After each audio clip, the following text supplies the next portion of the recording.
I was running radars like 3 o'clock in the morning, and while we definitely did not have a quota, we did have what they called an enforcement index. They expected you to Wait, stop. You didn't have a quota, yes. You had an enforcement index. And basically, it's a workload indicator, whatever you want to call it. Make sure the guy is doing something other than just driving around for 8 hours. Law enforcement generally is hours of tedious boredom riding around in a patrol car, interspersed with moments of sheer terror. I was sitting there running radar, and it was one of these boring, long winter nights where just nothing is moving. My partners said to me, why don't you go ahead and take the lead on this call? And I said, okay.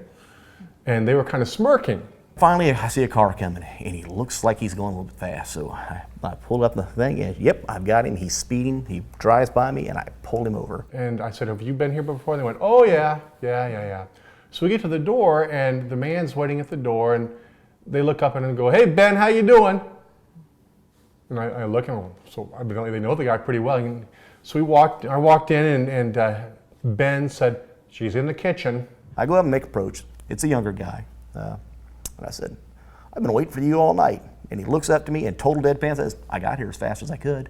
So I walked around the corner, and there, propped up against the counter, sitting on the kitchen floor, is this 80-year-old lady, buck naked, with her legs spread as far as you can imagine. And she's just sitting there looking, and you could smell the alcohol.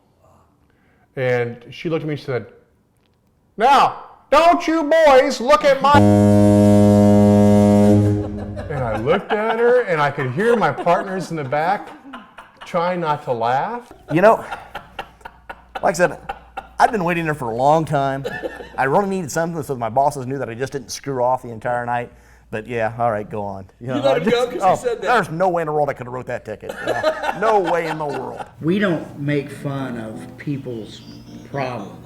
We're making fun of our problems. We found a guy down in the Trade Center. I guess it was the second or third day after 9/11, and he was a worker from the Trade Center. He had his name tag on there, and he was in bad shape. He had lost both of his legs, and his torso was intact, and his face was discernible. And noticed that it had a toupee on, and the toupee was in perfect shape and everything like that. And I thought to myself, wow, what a great commercial this would be for toupee glue. I mean, I wrote it down 90 stories. I lost my legs, but look at my hair. It looks great. If you hold it all inside of you, it stays internal. And then you have to deal with it up here and in here.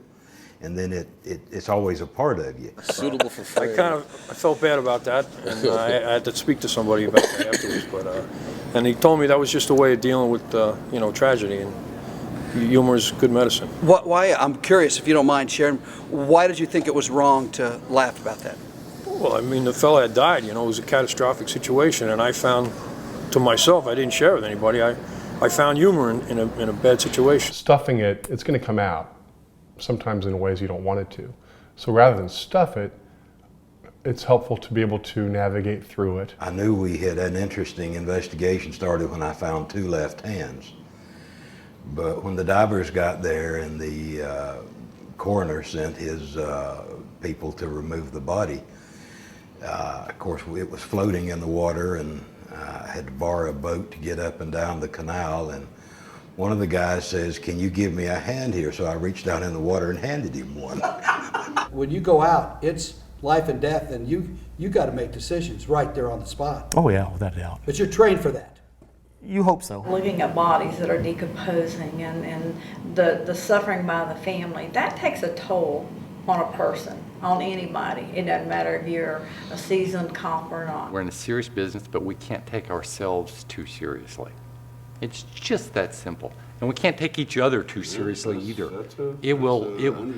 That humor is what keeps us from it actually eroding that morale, from eroding those delivery of the services. We ran a store called a Dollar General. And so we go in there, the guys rip his shirt open, there's people standing in a circle around him, and there's the manager. I go, what happened exactly? He says, well, he goes, my night stalker, he says he was stocking the shelves. And the guy came up to him and he asked him how much these trash bags were. He says, and he turned around and continued stocking the shelves, and the guy fell down into the aisle, and here he is. And so my guys are doing this, and they're shocking the guy with the thing, and I look at the guy, and there's people everywhere, and I go, well, how much are them trash bags? and he goes, what? And I go, we're not coming up here all day doing this. I go, I think you better lower the price on them trash bags.